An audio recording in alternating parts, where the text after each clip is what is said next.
My name is Josh, and this is the Built for Wealth podcast, a millennial's no BS guide to financial freedom. In this podcast, we are interviewing investors from all different spaces and backgrounds and gaining insights on just how they built their wealth through real estate that hopefully leaves you inspired to build yours. You can follow along at builtforwealthpodcast.com. And without further ado, we'll jump right into the show.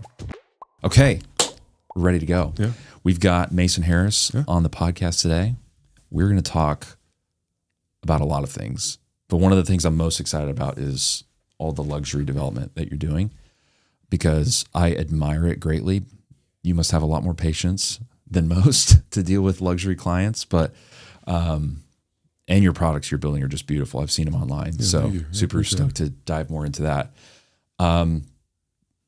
Starting off, what got you, or who were you before you started investing in real estate? I worked in NASCAR, so I was a pit crew guy. So I go back a little bit, played football in college, got into NASCAR, got offered to come try out. So they do it same thing like the NFL Combine. They make you run, jump. They test all your abilities. Got the job at Hendrick Motorsports right here in Concord. Nice. And so I did that from 4 or 5 years.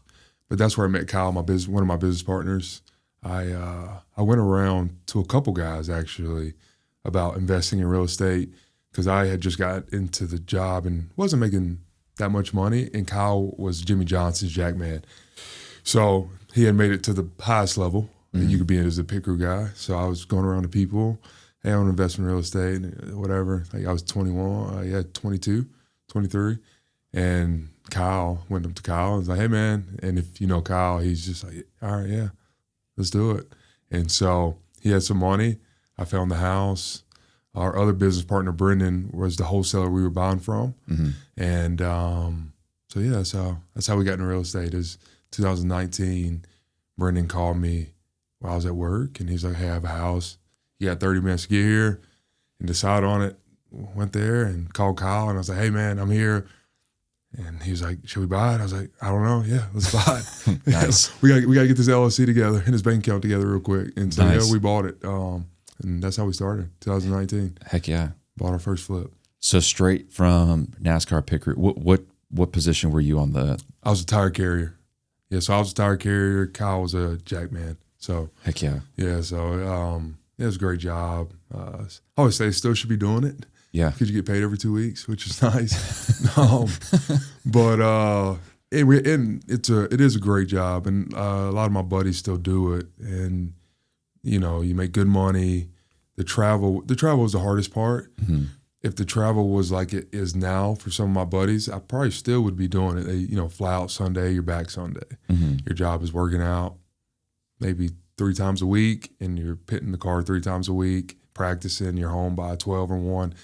It's not that, strenuous of a job as far as you're not working many hours. It's just the travel. When I was doing it, it was Thursday to Sunday.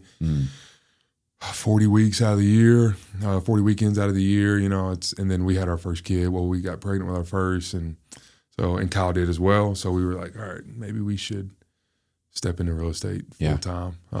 Was that your drive, is providing an alternative lifestyle for your family, like with you being more present, or was there something else? Yeah, for sure. Even now, I thought about it this week, because obviously right now is the sick time for a lot of kids and stuff. So my kids have been sick for the last month. I have 2 now, but I do think it's important for me to be able to, like yesterday, my son was sick. His daycare was just like, hey, we're at capacity. We can't take you. And my wife's like, can you come get him for an hour? I have to go do something. So I do think it's important. I always knew I wanted to be able to do that if I can. So that was my biggest thing. But I've always kind of been entrepreneurial, like literally I could go back, honestly, I have a story from elementary school that I could tell. Like I've always knew I was going to work for myself in some form. My driving factor, I'd say, was always to be my own boss, but really just to be able to, be there when my kids or my wife need it. Hey, I need you to do something. All right, I can do it. Like I was busy yesterday morning. My wife called me and she's like, I got something to do. Like I got to be there at 9. I'm like, that's fine. Like I'm busy, but I'll come get them. Like, that's fine. Yeah. I can do that. Like I was meeting somebody, but I was like, hey, Gotta go get my son. And that's what I do. Like, and all the partners, we all have kids. Yeah. And I think it's all our kind of like, none of us ever question either any of us like, hey, I got to do this. All right, cool. Yeah. See you in a little bit. Or see you next week. It don't matter. See you tomorrow. So, and that's kind of, I think about it more and more now that my kids got a 5-year-old and a 10-month-old, but I think about it more now. It's like, yeah, this is nice. Just being able to school, or when they're sick. I mean, now I feel like they're always sick. I'm always like, one of us got to stay home. I'm like, can you take off today? But if not, yeah, it's fine. I'd say that's probably my driving factor, is being able to be there when the kids need it, Nice. or my wife needs it. So yeah, for sure. So you guys got your first property. Mm-hmm. Did you quit right away, or just walk me through that journey? So we bought the first one, and it whooped our butt. It was really hard. Again, no experience. I read a couple books. I actually joined a couple courses, and that's why I tell everybody that, because people always ask me, they'll reach out because I'm the social media guy of our business, and people are like, "Yeah, would you guys mentor and stuff like that?" And I'm like, I will help you. Like, if you call me, and people who do call me know this, they'll vouch. Like, if you call me, I will answer, and I will tell you anything for free. I'm not gatekeeping. I don't want to be paid. So me and Kyle, I did these courses, and I was like, all right, I'm ready, Kyle. I just need the money. He's like, all right, let's buy it. So we bought the house, looked at it for 3 months because we didn't know what to do. We got scammed from a couple of contractors. They're like, yeah, I'm going to come in and do this. We're paying them up front. Oh, it was bad. We went, it's funny, we budgeted, I think, $85 for that house. We spent $165. Oh my gosh. $170,000 on it. And again, this is coming from somebody who I didn't really have any money. I did not, actually. I just started working in NASCAR. I was making $40,000, $45,000, so it's fine salary, but I don't have any money to be, spending. And Kyle's making good money, but still, he didn't have millions of dollars. He didn't have hundreds of thousands to be spending. So yeah, we went over budget. Obviously went over timeline, had no clue what we were doing, and we got very, very lucky that a homeowner 2 doors down had a really cool black home. And at the time, these black homes were the thing, and he listed his home and sold for a crazy price, and that saved us. Because I always say this, and I do believe this, if that would not have had, we would have lost so much money. I don't know if I would have stayed in real estate. I would have probably went a different. Wow. Because I was just entrepreneur. I'm more of a entrepreneur guy. So it's like, I don't know. I always knew I wanted to be in real estate in some form, but I don't know if I'd have went so much full time, because I probably couldn't have, because we'd have lost probably $100,000. Wow. And so I would have had to keep my W-2 job. But we did probably 15 flips, 15 to 20. Before we looked at each other and were like, all right, let's go all in. And then COVID hit, and so then it was just like, yeah, let's just go all in. Which NASCAR still was one of the sports that, still, even during COVID, still went. So we were at the end of the 21 season or 20 is when we decided just to full time, which was crazy. It was especially for Kyle, it was a big deal. Again, he was at the highest level you could be, and I actually got offered a job to be on a house car, and I turned it down. And so it was when you look back on it, people are like, especially the higher ups at the company. I mean, it was a big deal. Kyle leaving, you won a championship with arguably probably the best driver ever. It'd be like working for LeBron James, like being LeBron James' assistant. Now, I'm not saying Jimmy Johnson's as big as LeBron James, but I'm saying sports wise, it'd be like, like you're his assistant. You say, hey, LeBron, I'm going to work somewhere else. And he'd be like, what do you mean? What do you mean? What do you mean? You're leaving this job, I'm paying you this amount of money, and you're leaving. Wow. So Kyle, it was a big leap for us both. But it's worked out, and it'll always work out. You just got to keep going. So, so you guys did 15 to 20 of them. You quit. You proved the concept. You guys were making money. Yeah. Obviously, you saw on the horizon, like, hey, this could be something bigger. Like, what did you guys see together that gave you the confidence to jump in? Yeah. So, and even I always touch base on the making money. We were making money, but we weren't paying ourselves. And that's one thing I always emphasize about this entrepreneur world. But long story short, me and Kyle always said, hey, look, we're gonna make it the nicest product we can. And if we lose money, we lose money. But no one's ever going to be like, hey, they put out ugly product. And it's been our motto. It's really been our motto because that's why we're doing what we're doing now. I feel like you kind of know when you start. Like now, some people don't, but like we were like we're going to be luxury guys one day. Like, and I would say we were kind of like luxury flippers, right? We would buy the bigger flips, the $800,000 flips, and put $250,000 in them, and stuff like that, and take those risks. And here we are now, buying expensive lots, and then it's like, whoa, we paid that much last week for a lot. Like, it's kind of crazy. But yeah, for us, it was just, we would always look at it as like, should we do this? Is it going to make the house nicer? Yes. It's going to cost us $5,000. So that's $5,000 out of our pocket. Yes. But it's going to show well on Instagram. That's what I always say. It's going to show well on Instagram. That's all that matters. That's all that matters. It's going to show well on Instagram. It's going to build our brand. And so we're just like, we're still doing it. We're still in a brand building phase to get to some of the ones that like we talked about, like the Pikes, who their brand is, insane. The grandfather home, like all these companies have insane brands where everyone knows who they are. Even if you're not in real estate, I talk to people who are not in real estate and they're like, oh, I follow this company Pike. And you're like, yeah, everybody does. Yeah. And so that's kind of all, we've always been brand built, like, hey, we're going to try to build a brand. So that means you're going to have to sacrifice profit. Right. You have to sacrifice profit. You have to do things. Even in our flips, there weren't many flips.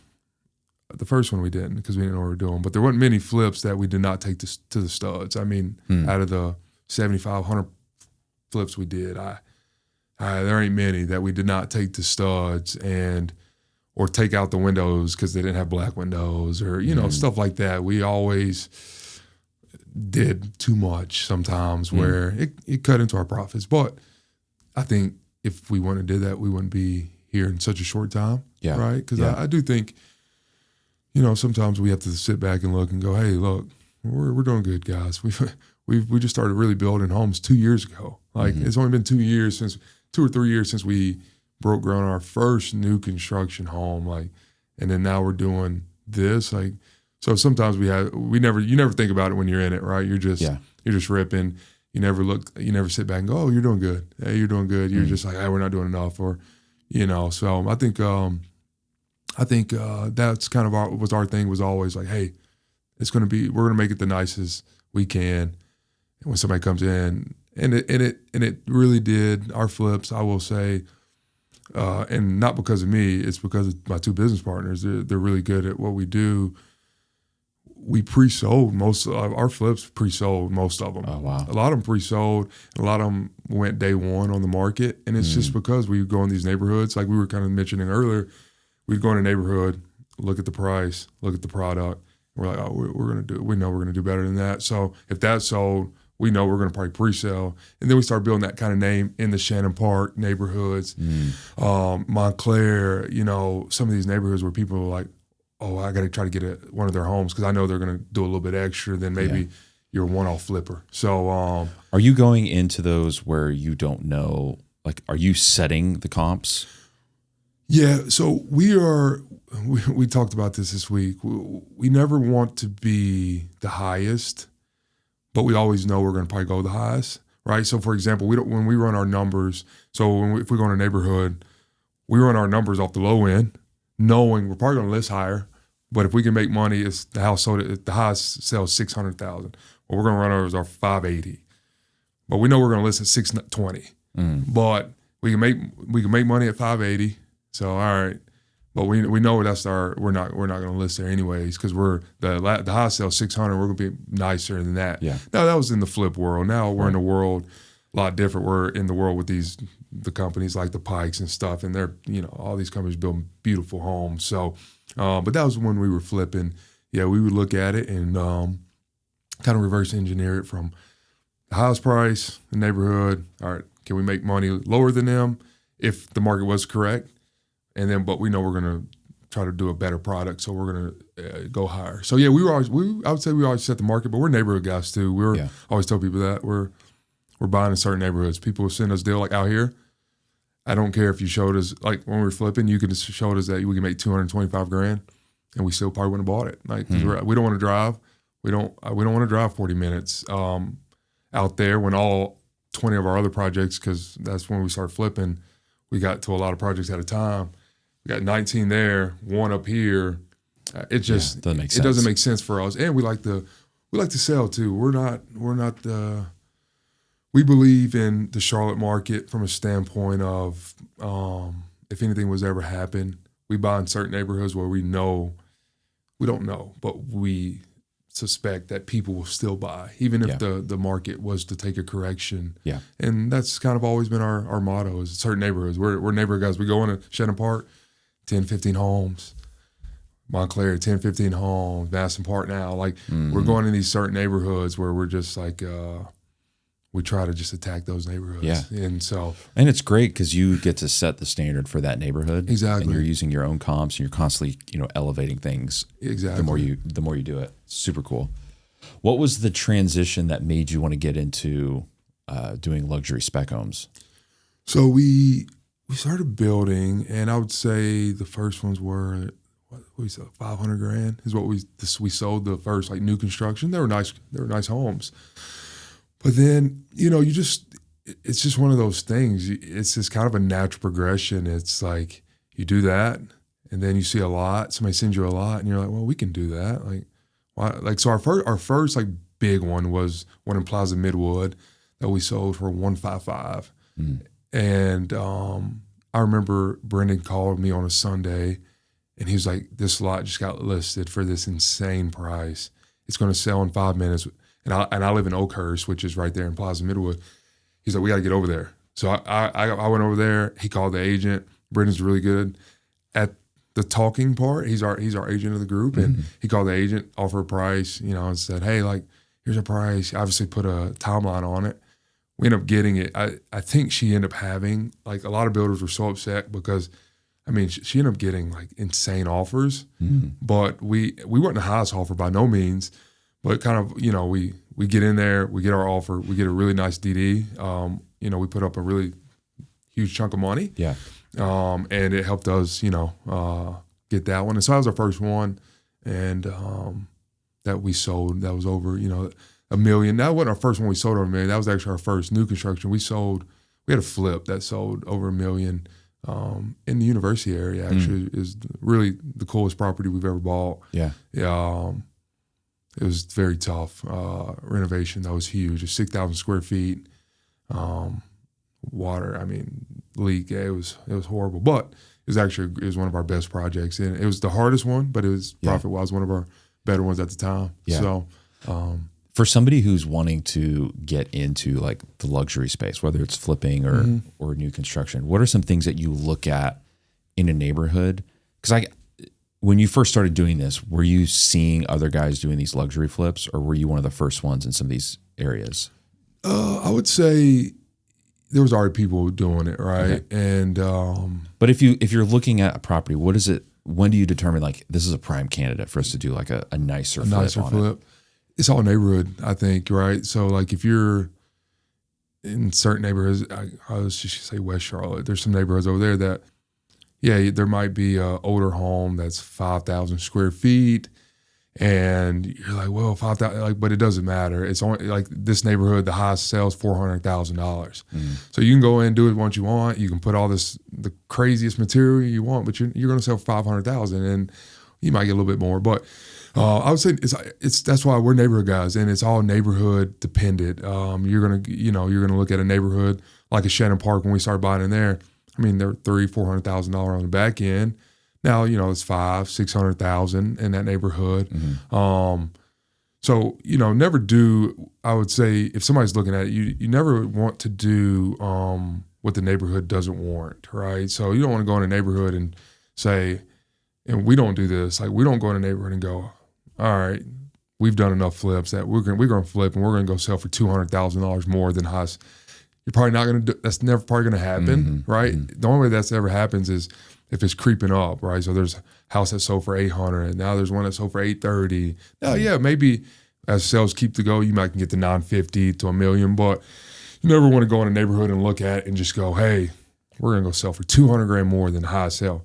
It's not happening. It's not, especially flipping. Now, new construction, we're learning the more luxury you get, like you do see, like, all right, there's homes that sold for $3 million. Now this guy has one that hit for $6 million. Like, but it's a great neighborhood. And people want to be in this neighborhood. It's a huge lot. It will sell for $6 million because, I mean, there's some over there near the ones we're building right now. We just sold one on Carmel for $225 million. There's one literally 2 streets over from us that sold for $8 million, right? It's like, wait, it has a different neighborhood name. We were on the main street. It's a lot bigger home. The builder's, I mean, he's a big builder, and the home was beautiful. I mean, it was stunning. But that's the thing. It's like, that's different from like you going to Shannon Park. You're not going to go to Shannon Park and go like, hey, I bought these 2 lots. I'm going to put them together. I'm about to build this 8,000 square foot home, go get $6 million.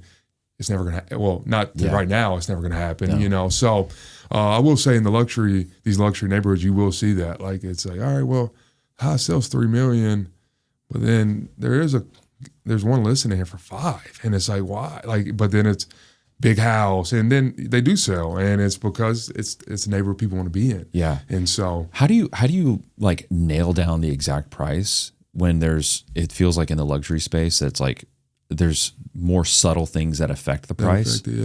Like, how do you just say like, this is what our sales price is? Do you feel like you're just putting it out there, or is there some science behind it? Yeah, you're still running comps, right? So we got a couple of lands down right now, and yeah, like you're going to go look at sales, and all right, the high sales 2.7 or whatever, and you're going to say, all right, well, we're going to try to get at least 2.7, and obviously we're probably going to go a little bit higher because, like, we use the one we have right now in Lansdowne, for example, we put in a pool. So we're like, all right, we're putting in a pool, so we're going to ask a little bit more, right? We're not going to make any money for putting in this pool, but our hope is to put in the pool, at least recoup what you paid to put in the pool back. Yeah. And quicker sale. That's sometimes the hope, right? Is a quicker sale. And I think that's what it is. It's like, it's not just throwing a shot in the dark. You're looking at it, you're going, hey, all right, people are building 5,000 square feet. This, they're selling for 2.8. All right, that's what we're going to lease. That's what we're going to run. That's what we're going to run our comps off of. Now, if we build 5,500, a little bit bigger, maybe throw in a pool, maybe we'll push it a little bit. But you're definitely, for us right now, we're still in that world where we're running our comps and doing it. But like, I do see these bigger guys they'll buy a lot, and they'll go after a bigger number. We're not there yet. But I say that, but we just bought a lot last week that we are going to be going after a big number. And I don't know, we're going to probably try to pre-sell it as some type of custom, because it's a big lot and it's an expensive home. As for a spec, it's a lot. And so that's probably our only outlier where it's like, but we still run our numbers, right? We're like, all right, we think it's a $5 million house on the back end. Yeah. So, all right, can we make money at $5 million? All right, let's go do it. Let's do it. Let's do it. Yeah. So we bought a lot.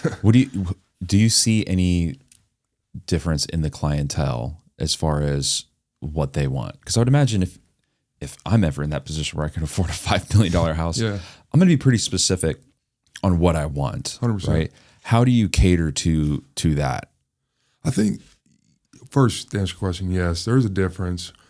I think we always just say the $300,000 to $400,000 client was harder than the $1 million client. But now that we're, $2 million plus, I will say this clientele is different, which no fault to them. Like you just said, I agree. I would be the same way, where it's like, hey, I bought this home, but also there's nicks and drywall. There's stuff that's not perfect. We want you to come back and fix it. Where you do it, and it's kind of that service. You're now a service base where you're just like, hey, we're going to probably be here. We sold the home, but we're probably going to be still working here for another year. Like, they're going to call when anything happens, which they should. And that's how we've always been, though. And that's one thing about us. We've always been this way. Is even when we're flipping, anything wrong, call us. Like, we don't want you, because I bought a flip, right? And you know, it was fun. But we are the guys that, like, hey, give us a shout. Like, if there's something wrong now, 2 years down the road, something breaks. You know, I mean, hey, you are a homeowner, so you have to take care of stuff. But like, hey, like, you're in it and something's not working. Like, we've replaced, I don't know how many sewer lines that we've sold the homes. Obviously, everything was working fine. They get in it 2 months. You know, they call one of the big companies, like, you need a whole new sewer line. It's like $15,000, and we're like, no, it's only $1,200, $1,500 for our plumber to come out and run it. It's not that expensive. Like, we'll do it. Like, you don't have to worry about it. Like just, and we have had the ones that call the big companies, hire them on spot, and then they call us and they're like, hey, I just had to pay $12,000. And we're like, well, we told you, call us. Just call us. Like, you're never going to bother us. Call us. We'll make it right. What you said, the $300,000 to $500,000 is more difficult than the $1 million client. Why do you think that is? As someone, and let me preface this, as someone who grew up with a single mother, made $30,000 a year, I'm not diminishing $300,000 to $500,000. It's a lot of money, but I do think it's a lot harder for those people to buy a home. So when they do buy this home, it is. We've run into some clients at that price point where it's like they're a little bit more picky, and you're like, you kind of sit there as the builder, and you're like, oh yeah, we'll do it. But it's like, and then these $1 million homes, people are like, oh, thanks. And like, you're just like, you're expecting to get the call from the $1 million home person because they're spending $1 million, but you don't, you know? And we've had the calls from 300,000 where they're like, hey, like, I need you to come fix this, which is fine. We'll come fix it. But we have ran into it, you know, where it's like, oh, this is a little bit harder. Yeah. For this, and we didn't make a lot of money on this house either, right? Yeah. Like on the $300,000 houses, profits aren't great for us. We're not making a lot. So yeah, I mean, that's been you know, I think it's more, it might be a little bit harder for a person buying a $300,000 home than that person buying a $1.2 million home. The financing, obviously, it was a lot harder for them to get financing, the down payment, everything's like, you know, I mean, I paid the house I just tore down, but the house I the house I bought out of college, paid $200,000 for it. So I know, you know, it's like, I used the Charlotte Assistance thing where they give you the 5 years and all that. And so I get it. It is harder for for that person. Well, and if you're in that position and then that sewer line break does come up and it costs $12,000, like that's more than probably what you paid in your down payment. Yeah, and you don't have $12,000, right? Yeah. So you don't have $12,000 to fix it. But the person who can afford the $1 million house, they probably have their finances in order. Yeah. They're a business owner, they're a high net worth individual. For them to coordinate and make that happen, it's just two different income brackets. It's two income brackets, and that's the. I mean, but we've had clients and all from top to bottom that have been easy or tough, right? Just there's no. I don't think there's an exact like something I've heard from guys who sold for it. They're like, I've sold a $4 million home. I've never heard from the people. It's been easy, and then, you know, I've sold an $800,000 home, and it's been the worst day of my life. I've been working at this home for 2 years. They'll punch a hole in the wall, and then they call me like, hey, you didn't patch your hole. And it's like, yeah, all right, I'll come patch it. Like, it's fine. Like, I will patch it, but so yeah, it's just I think it's you flip a coin and you don't know what you're getting. Yeah. So, but what are some of the things that are the biggest selling points on these houses that you feel like the market right now? What are people looking for that you're making sure that you feature in your houses? Yeah. So again, we're learning, right? Because you think you know luxury until you start running. You look at the comps, and then you're like, oh, so we got to do like. All right, so for example, $1.5 million home, our first one, did we do surround sound through the house? We didn't. Now we're doing it through all the homes. 1.5, like you're doing like some type of speaker. Now the $3 million home, you're getting more speakers, right? You're getting them through the master, the upstairs. You know, you're getting them throughout the house. Where 1.5, you're probably just getting them in the living room, right? Yeah. And stuff like living room, back porch. So it's like little stuff like that, right? So I think it's like when people come in, they look for, because I mean, and they'll tell you too. They'll say, hey, if I'm spending $3 million, I expect this. Like, I expect surround sound. I expect, even if you don't drink wine, right? I always say that, like, we've had a couple people look at our like homes and they're like, so why do you guys do this wine presentation? And it's like, because it's just kind of like hey, I'm spending $3 million. I don't even drink wine, but I'm gonna go buy wine bottles. I'm gonna put it in there, and it's a really beautiful display. So when people come over, they're gonna be, oh, I see why you paid $3 million for this house because of that $20,000 wine room. I don't know anybody who has a wine room in their house that isn't rich. Yeah, so. No, exactly. That's it's the a thing. flex. It's a flex. It's a flex. Even if you don't drink wine, it's like, hey, yeah, I got it. Yeah. And so it's like little things like that. Even like, what I want to do at my house is like the sink that we're using now and the kitchen sink, like, and it's our designer, but it's big, and I think it's only like maybe 6 to maybe, let's say 6 to 10 inches bigger than your stuff. Mm-hmm. But when you see it, like now, like when I see it, I'm like, oh, this is a big sink. Like this looks luxury. It looks nice. Like it's just those little things that, you do throughout. Your trim work is a lot different. You're not just doing your basic trim around. You're doing some type of detailing on the trim, and it's just, there's a lot of moving parts. Like the house we just listed, we did the countertops are on. So when you walk up the steps to go up to the second floor, the first is wood, but then the second step is the countertop. So it's the marble. From there, it covers our second step walking up. So it's just like little things that you try to do that when somebody comes in and they go, oh, okay. Like they didn't have to do that.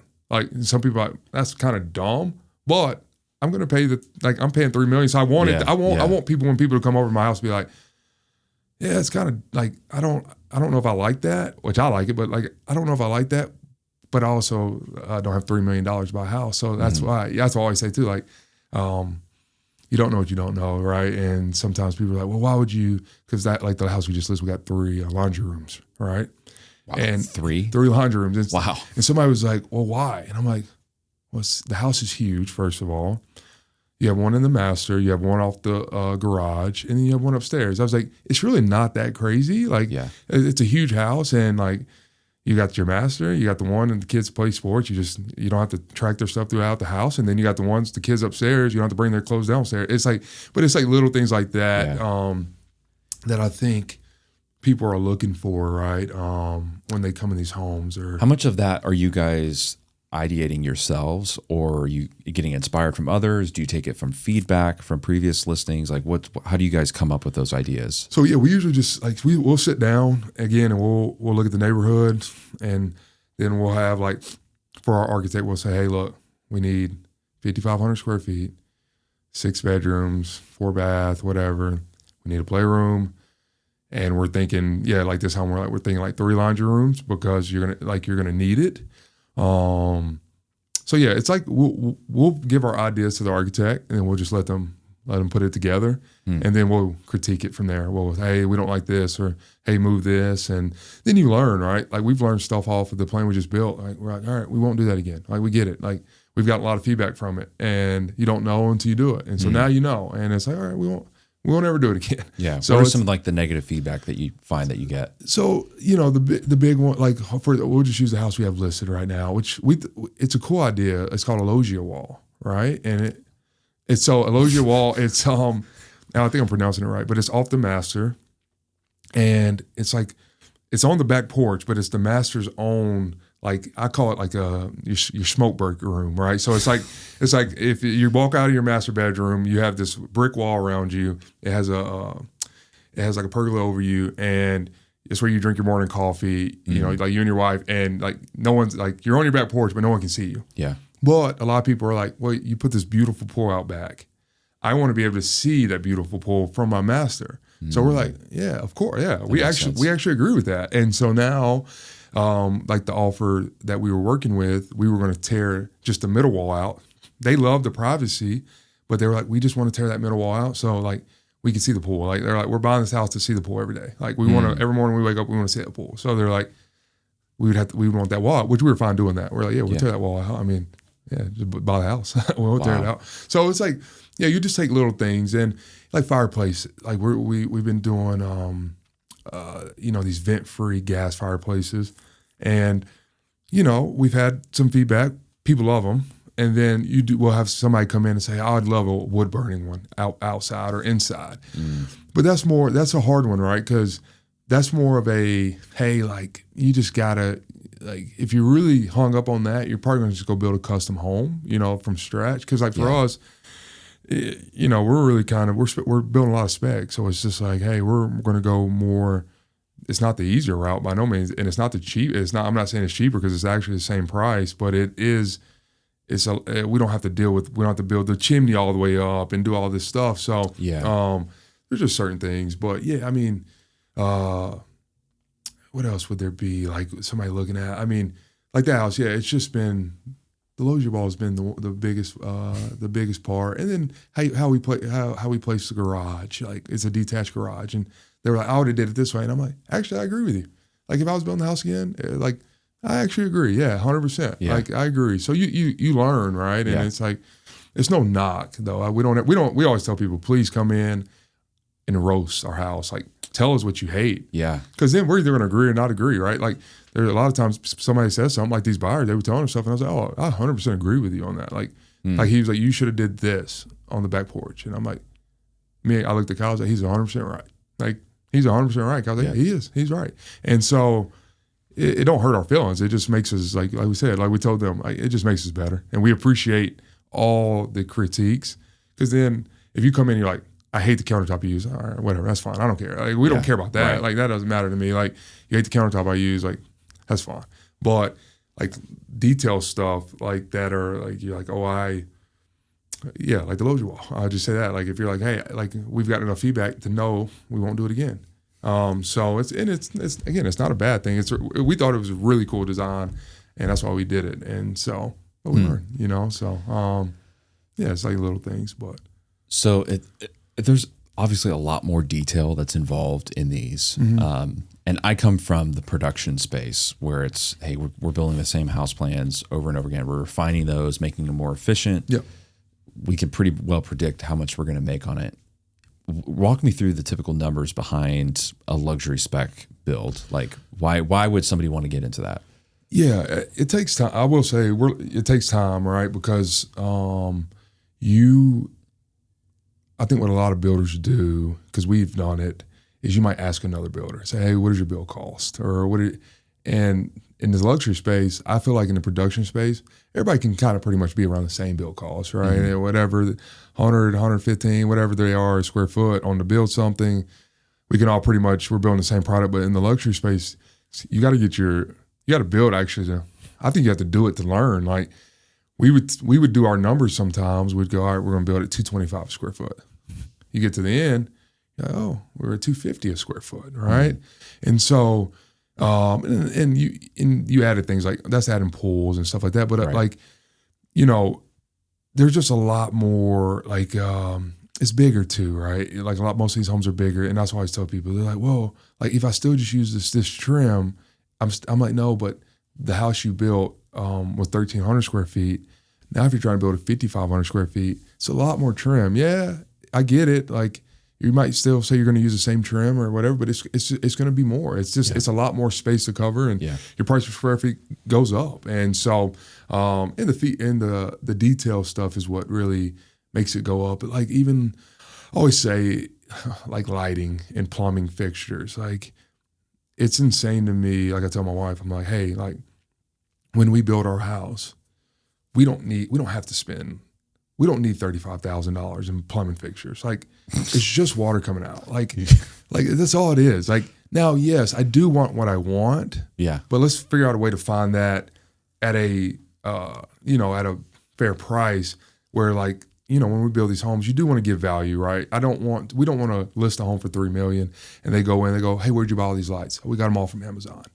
Like, cause I would be like, if I was them, I'd be like, Amazon sells nice stuff, but I would have liked a different answer than that. It's like, I don't want, all right, I picked up all your stuff from Walmart. It's like, again, nothing against Walmart, but it's like, hey, like I bought a $3 million house. I don't want my light fixtures from Walmart. Yeah.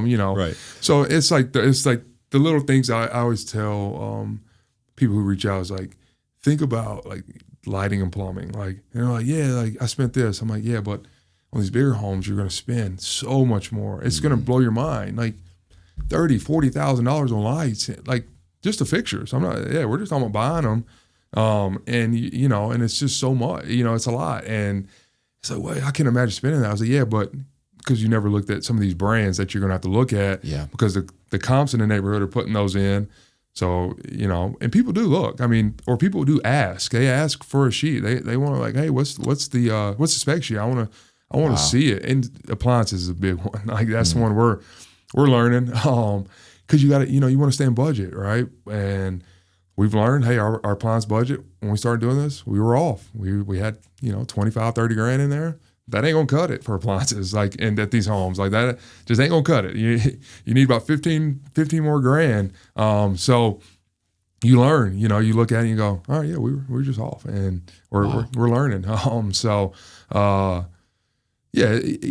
we've had people come in and say like, what's the appliance? What's the appliance package? Or do I got Wolf range? And they're like, this one is not a Wolf, but it's really nice. It's still a $16,000 range, but it doesn't have the red knobs. It's like, but it's like, if you buy the house, I guess we could figure out something and get you a Wolf in here. But dude, but it's close to 50 grand just in appliances. That's insane. Yeah, but you're doing more, right? You're doing double dishwashers. Everything's double, right? Because the scullery is bigger than the kitchen. So you got double fridges, everything you're doubling everything, right? Yeah. So that's where it gets expensive. It's because everything, usually 2 microwaves and like just stuff like that. Depending on kitchen size. Now we've been putting the microwaves in the scullery, but because I feel like kitchens nowadays are like the ones we're doing. They're really not. They're nice, but they're not huge. Because it's a facade. It's just like I feel like people just want. It's like when you walk in, they want it beautiful, and again, the scullery's for everything else. That's where the air fryer and all that's going to go. Yeah. And the toaster, everything's going to sit on the counter and just sit out there, there. And so, our kitchens aren't even like the one we listed. Like it has an island, has the back wall that has the fridge, the range, 2 lowers, and then a cabinet floor to ceiling. But then other than that, that's it. It's a beautiful kitchen. Yeah, it is. It's really pretty. But the scullery is twice as big. The scullery has way more cabinets. It has there's 2 dishwashers, but dishwasher out and in. But it has the sink. It has everything in there, right? Wow. Where it's like, I think the big kitchen is kind of not going away because they're still big. That kitchen's still bigger than my personal kitchen. Is but it's just like. People are like, I don't need 1,000 cabinets out here. Like, I'd rather have them back there. I'd rather have more of a showpiece. So when people come over, it's like, God, it's a beautiful kitchen. So thanks, but excuse the mess back there. That you can't see. Just don't go through that door right there because it's bad back there. But it's just the little details that add up. Yeah, and you just have to buy so much, right? And so despite all that, the cost, it's got to be worth it in the end. For sure. Right? Yeah, so what do you see in like a typical profit margin on a luxury spec? So you're still at the same 20-30%, right? But bigger number, right? So where you're selling a $300,000 house, you're making 20%, right? Or if you're selling a $3.5 million house and you're still making that 25-30%. Right, so it's that bigger number on the end. So yeah, it's definitely worth it. Yeah. Now I always tell people it's not for everybody, and you can survive losing on a $300,000 house, right?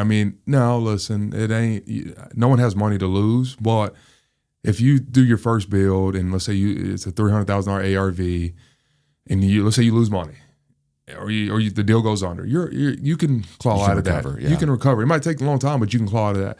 If you go try to build a $4 million house, take out that loan, and you lose, that's a big deal. That's one of those ones where you start looking around, going, all right, we're in trouble. Like this is a big L. Like this ain't a L that we can just go do 2 properties and get out of that hole. This is like hey, we're in trouble actually. And so. It's worth it, but it's also you want to be you want to make sure it's calculated and that you're ready for it. There's a couple people that reach out to me that are in the investment space that I'm really close with, and they do builds and stuff, and they ask me questions about like, hey, what should I do? Should I do it? And I'm just like, yeah, like if you think you're ready, do it, but also just know if it does go wrong, this is a different wrong. This is a bad day. And the hard money lender is going to treat it different too. Like, absolutely. You lose their $2 million loan, they're not just going to be like, hey, we'll work with you, we'll figure it out. They're gonna try to take you down. They're gonna break your ankles. Yeah, exactly. yeah, they're going with a bat. They're gonna send somebody to come collect their money that you don't have. So I think it's worth it. It's worth it for us. We enjoy it. And we like right now we kind of refined our business model last year. We were still flipping, and now we're like strictly new construction. We're strictly like luxury now. We're like everything, like it's kind of crazy. Like people send me deals that neighborhoods we used to buy up. And I'm just like, no, we're not buying it, man. And they're like, what? I'm like, yeah, it's like weird. Like we're just, it's just, we're kind of like we've always been picky, but now we're being picky in a different way where it's like, hey, we're only buying lots at this price. Like these neighborhoods, we'll buy up to, whatever price. Yeah. And that's kind of where we're at now. So how do you get financing for these kind of deals? Because it's a lot. Yeah. It's like a couple $1 million construction loan. Oh, yeah, I know. Yeah. And the monthly payment on it and all that stuff. It's a lot. It's a lot of money. Yeah. So we do hard money most of the time, personal cash. So going to like financing part, I mentioned it earlier about the money part. People don't believe this, but we didn't pay ourselves until this year, January. So we started in 2020. And when I say pay ourselves, like actually where we could at least pay, we've always paid our bills, our mortgage, and family's been able to eat. But we went on our first vacation, us three and our wives, this year, and that's the first vacation we've done. I take my family to the beach. Yeah. That's not vacation to me. It is a vacation, but driving down to the beach 2 hours, staying for a couple of days. Like we actually went to Bahamas, like the Zumas, like had a good time. Like, had a good time. So we didn't pay ourselves until really this year. So I always tell people that too. It's not and ain't you get in, and so I guess you can. You could. Like, there are people that do it. We talked about earlier. There are people who get in, flip 3 homes, they make $100,000, and then they go buy a nice car. You can do that. We did not do that because we knew what we were wanting to do. So we've left basically our money in it, and that's helped us buy rentals. But it's also now that we're to these bigger deals, like you're mentioning, it's expensive. Like the loan. The loan we just closed the other day, we bought a lot for $1.1 million, just a lot. And so what we had to bring to the table just to close that loan's a lot of money, right? Yeah. It's the hard money lender, because they require interest reserves on that lot. They don't do it on the other ones, but they're like, no, we're going to make you guys do interest reserve on that. So where we should only had to bring $300,000, we had to bring a lot more to the table on that deal. So it's but what we've always done, we've always did hard money or personal money, and then we'll bring in like investors on deals. So, hey, we need to raise $200,000 to close this loan. We're giving X amount return, and that's helped us, with the gap. Because like you mentioned, we have over 10 going right now. These big ones, once you get to the end of the project, that monthly payment's it's not cheap. No, it's not. It's not cheap at all. And it's, like I said, we have 12 to 15 going right now. And people are like, wait, how do you guys do that? I'm like, I don't know, actually. I don't know how we're doing it. Yeah, because it is. When you think about our monthly burn right now, it's insane. And we run a lean crew. It's us 3. We have a project manager and we have a designer. But it's not.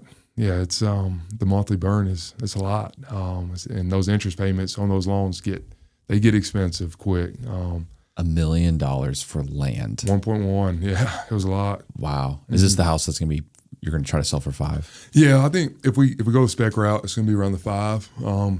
I'd love. We're trying to push it out to like ball player, because it's a ball player lot, right? It's 2 acres, South Charlotte. There's not many 2 acre. If you look back in the last 5 years, there's under like 15. That's like sold. There's not many 2 acre lots in Charlotte, anyways. Yeah. This one, we can't subdivide. So we when we initially saw it, we're like, oh god, we're gonna make so much money off this lot because we're gonna subdivide into 3 homes and but then we found out you can't subdivide. But we were like, it's still though. There's still just. There's people that live around that house and stuff and we're like, oh, somebody's gonna buy it. This is just it's a prime. So, yeah, 1.1 for a lot. So much of that, of what you're talking about with like these neighborhoods and these pockets, is you're so heavily invested in like these micro markets, 100%. that like who lives in these neighborhoods, the comps and the details about them in a way that nobody else does. You have to. Yeah. So you have that competitive advantage of like, okay, this is a ball player lot. Yeah, it's a ball player lot. We can build a basketball court, an indoor basketball court here, and a house. That's what we're doing. Yeah, That's sick. We're doing a basketball court, pickleball, pool, everything. It's and I think right now the spec sheet's 65. It's 7,000 square feet. The house, but if we were to pre-sell it to a ball player, who knows how big it would be? Maybe 10,000, 12,000 square feet with all the stuff. So, and then your price is obviously. You're talking about a lot higher price tag if it's a custom. So, yeah, I mean, we'll see what happens. It's a lot though. Yeah, it's our biggest purchase to date that we haven't started. Yeah, we haven't even started. So we'll see. I couldn't imagine spending $1 million on land unless I'm doing like a development. Yeah, right? Yeah. That's wild. For us, like it's like I look at it the other way. To me, it's such a safer route to buy 2 acres at $1 million that homes are selling for $5-6 million over. All I got to do is worry about 1 water meter, 1 sewer line, 1 house. What scares like me personally is like looking at development. All right, I got to put in sidewalks now, street lights. I mean, how much is this going to cost? Who knows? Like, it's just like, that's what scares us is that part. So it's like, it just all depends on what side of the game you're on, right? Yeah. It's like, to me, you could sell us a lot for $1 million and you build 10 homes, but we'd probably be more like, that's a lot. Like, that's scary. Like 10 homes, we got to get 10 homes up here. We got to sell all 10. We'd rather just sell 1 home. Like, it's easier to sell 1 home than 10 at one time. Right. So, yeah, it just depends on what side of the coin you're on. All right. Have you had any of these deals, whether they're flips that you're doing in the luxury space, with nicer flips that were just like total dogs? You lost money on, they didn't go well. What was your worst deal? Our worst deal. So I'll be honest, and I don't say this to sound cool. We have been, God willing, we've been very lucky and very fortunate guys that I don't think we've ever lost money. I'll say that. What deal? I'm trying to think. Did we lose money on?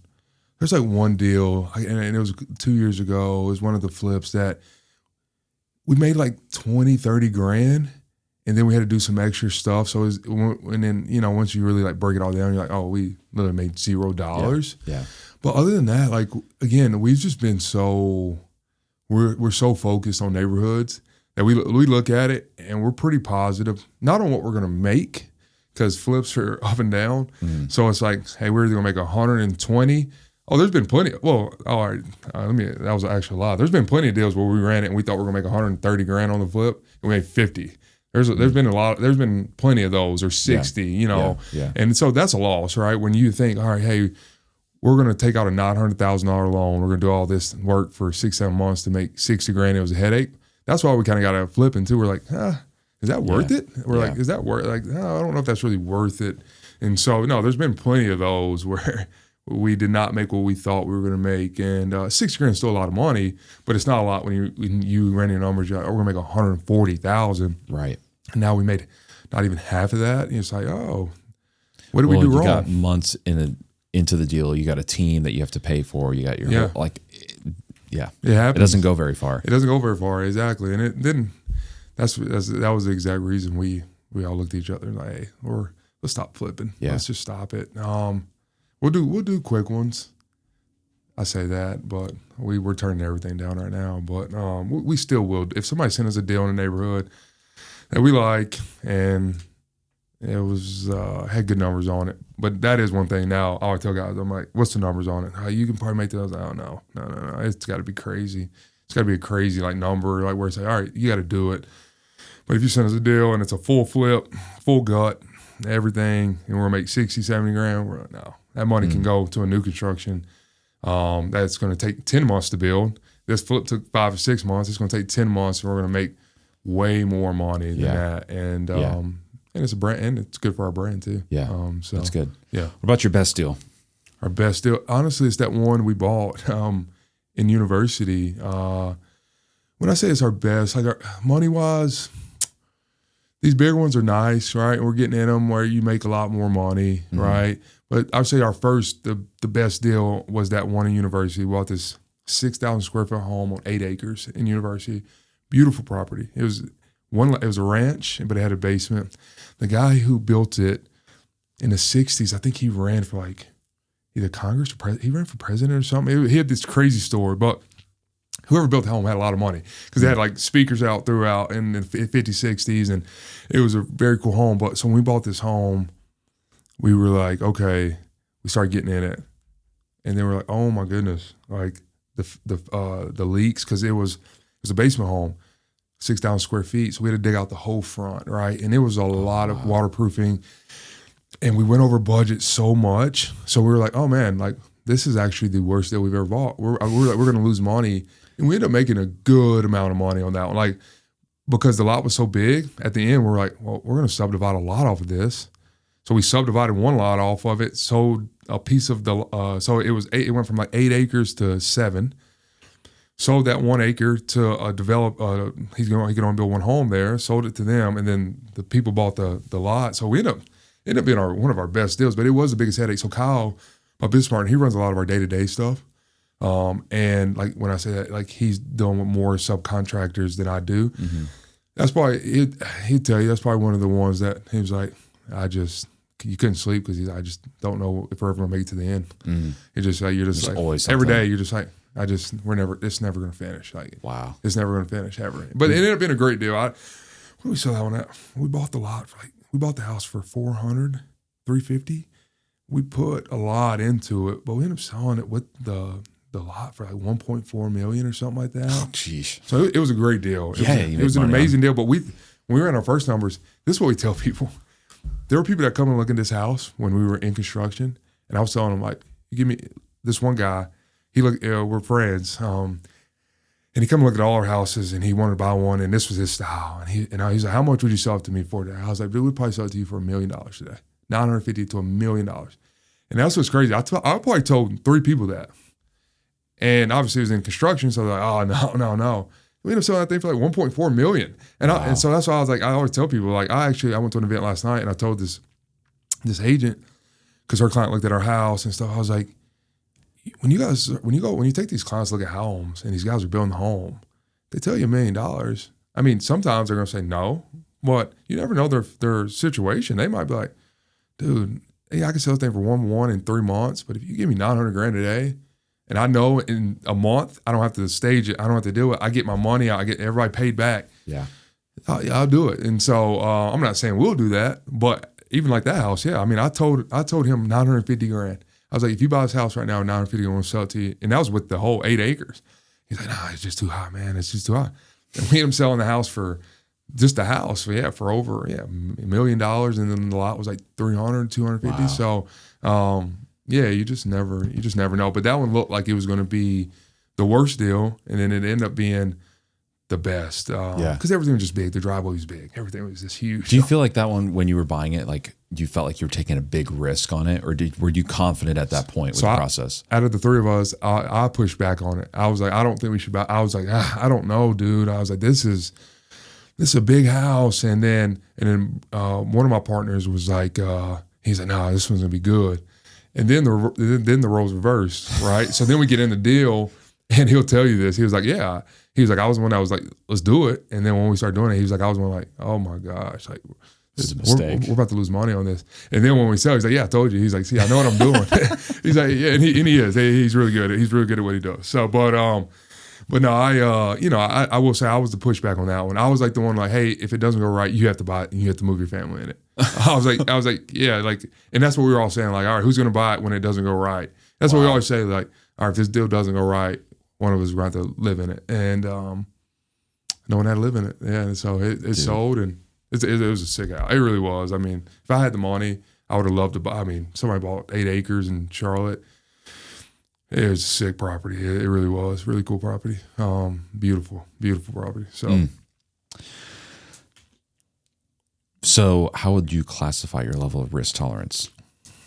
I would say we're very, like, we'll we'll risk it. Yeah, I mean, just a little bit, yeah, buying a $1 million lot. Yeah, we'll risk it. We try to be very, very, we're very calculated though. Like we're not, again, people are like, oh, like how'd you buy $1 million? Like, we're very confident in the numbers. Like people buying here, like people buying on this street, no disrespect, because I am one of these people that need the market to be good.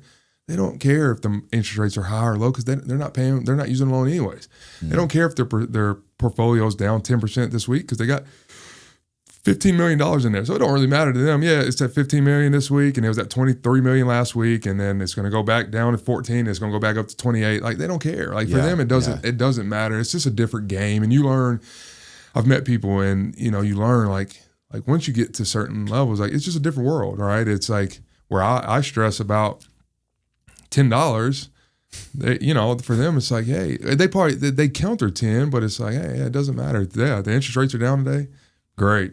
They're up, doesn't matter. Like, hey, I'm buying the home regardless. Or what we've learned is even if people are using loans and they're buying these neighborhoods, they want to be in this neighborhood, so they don't care. Like, hey, me and my wife want to be in this neighborhood. It's where our kid goes to school. So yeah, the interest rates are high right now, but it doesn't matter because I want to be in this neighborhood and I'm going to figure it out. I'll have to sell some stock or do whatever it takes to be in this neighborhood. And so that's another thing too. That's why we're very neighborhood, because you realize people are very, very neighborhood. And I guess I'm kind of getting that way too. Like there's certain neighborhoods I want to live in. I would love to live in. And so Lansdowne being one of them. The lots are amazing. They're all the same size on like our street. They're all like half an acre lots. So all your neighbors, you all got the same setbacks. So it's nice. You got the big trees, and so it is nice. So, I mean, I get it. People are very neighborhood dependent on things. And particular. So, very particular. Yeah, very particular. So it's just a different world, though. It's a different world. What are some of the most strategic financial relationships that are part of getting you to where you're at today? You got to have I would say, like, you want to have a hard money, a lender. We use hard money. I know a lot of guys call themselves private lenders. They're just hard money lenders. But you want to have somebody that's, that you can, I think, like, it's more than people even imagine. You got to be able to call them and say, hey, like, maybe, like, right now we need some help, or, hey, I got to call this draw. I need this money today, And have we been in that situation? I'd be lying to say no. Like, yeah, we've been in it where it's like, hey, like, we got $300,000 going out this Friday. We need to call these draws and get this, get this money in. So I think the strategic part is you want to have a great lender that's willing to, like, hey, I'm really here. Which one of the lenders we've been using a lot lately, he's taking care of us. He does good buys, and so. A good lender, but then also I will say when you get in this luxury space, you do want to have some private investors who you can call, say, hey, like, I need $300,000 because I'm closing this lot, this $900,000 lot we're buying. It's like, great, like, yeah, I got it, yeah, to send it back in a year, like, and it's big. I mean, you either got to have that or you got to have your own money. Like it's one or two. Like, and even if you have your own money, you're probably still using. What I've learned is, I would rather, if I had $300,000, I'd rather.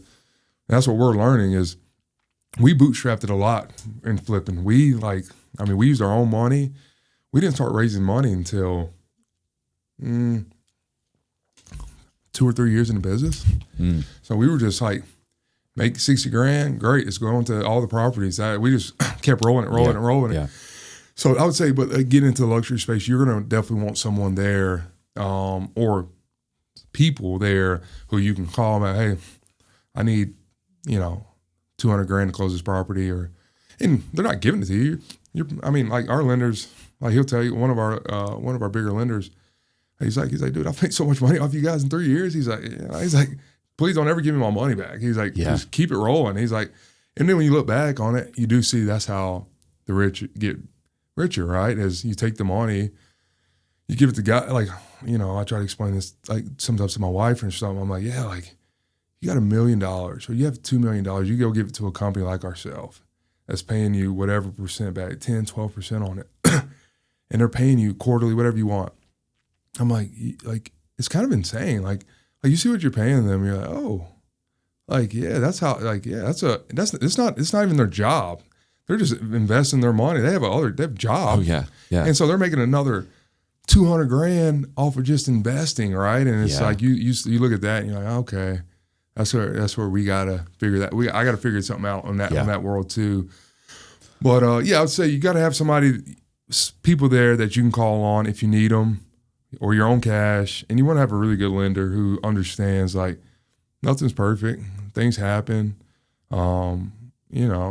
Projects sometimes go over. We've been fortunate. I think that first one we did hit maturity. We went over that one for sure, mature date. And we've had a couple that got right to the date, but we've things happen. And no one's perfect. And any builder out here that says that's all been good or never not built enough or the line, one of the two. So. All right. Looking back on your career from where you started, a simple tire guy, a tire carrier, 45,000 a year. How has real estate changed your life? It's just opened the possibilities up. For me, I guess it's changed my life a lot. Family, we're paying ourselves now, which is nice. And it's allowed me to take care of my personal family the way I always wanted to. I've always wanted to be a provider. And I've always wanted to help my personal family, right? Like, for example, we went to St. Thomas 2 weeks ago, right? And my brothers, my one brother's kid got sick the day before, really, really sick, so he couldn't go. But my brothers and my mom, I was like, hey, look, let's go to St. Thomas. Let's just go. Like, you guys just pay for your flights and we'll go. Yeah. And so, like, for me, that's how it changed my life because it's what I've always wanted to do. That's why I was telling my wife, I don't really care so much about, I was going to lie. I don't want to say I don't care about being rich because I do want to have money and I would love to have lots of money. But the reason why I want lots of money because then I could give more away. The more money I have, the more I could give, right? And that's why I was telling my wife, I'd love to be able to call my brothers and be like, hey, like, dude, like, here's 50 grand, here's 100 grand. They're both in the military, right? So they're not making, their chances to make a lot of money it's really slim, right? You're so, like, for me, it's changed my life in that way where it's allowed me to provide.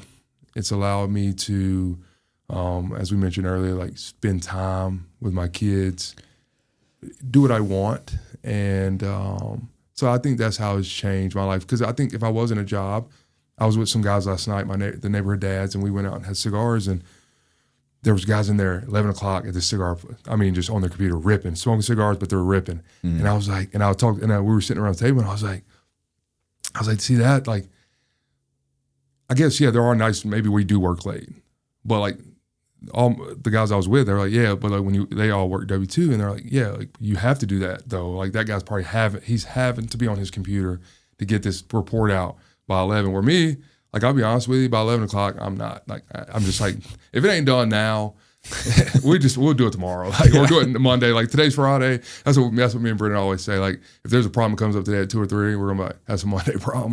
Like, I'm not dealing with that. Like, obviously, if a house is burning down, like, all right, we'll deal with that. But it's like something happens or something breaks, and we're like, yeah, we'll deal with it Monday. And I think that's important for me personally. Is like, I have business partners to answer to. I don't have to answer to them, but I have expectations to live up to them or for myself.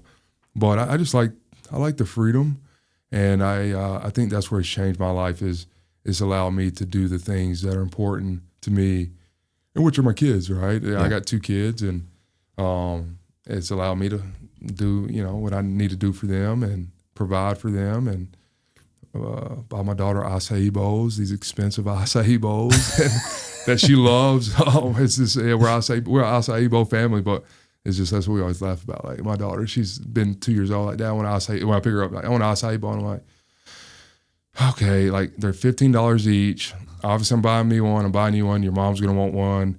But they are healthy. I'd rather you ask for that than a honey bun. Sorry, let's go get one. So I tell my wife, I'm like, hey, like, we got to cut back on these acai bowls because they're getting expensive. Like, we have cut back, but we're there for a while. We're eating them 5 times a week, and $50 a day. That's so funny. But yeah, at least we're eating healthy food, I guess. Eating fruit. So That's good. Well, if people want to keep up with you, check out some of the projects you're working on, how do they do that? Yeah, Dapper Development on Instagram. Dapper Development RE is our website. We just got a new website, so it's looking pretty now. It's legit. So yeah, Dapper Development, and then always reach out to me. I'm one of the probably more open out of the three partners. I'm the one that will. I deal with their social media and stuff, so I'm the one you're going to talk to most of the time. And I'm always open to help. And I've always said that. We always say that because we are guys that mean it. If we have an office, we're in South End. People who know us, they know, like, you stop by whenever. If we're in there, you can stop by, and we sit in the office. We just have one office with a big table, so we all just sit in there together.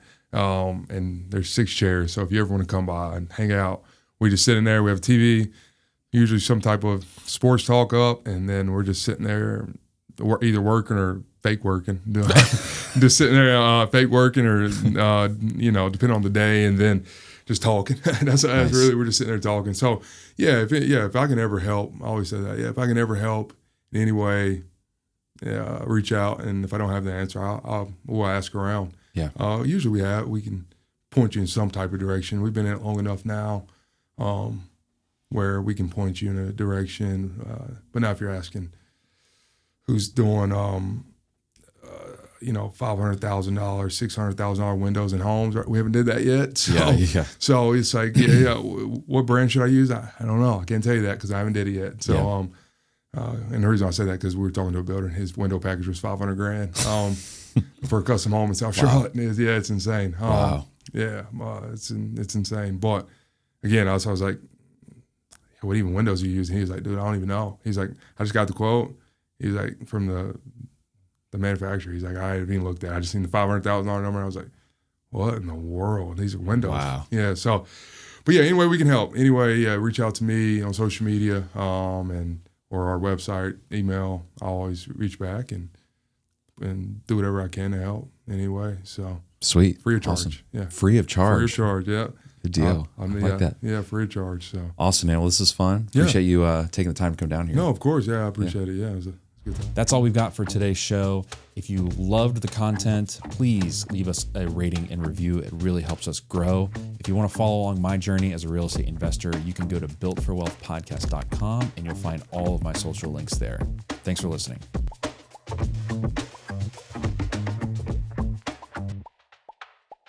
Nailed it.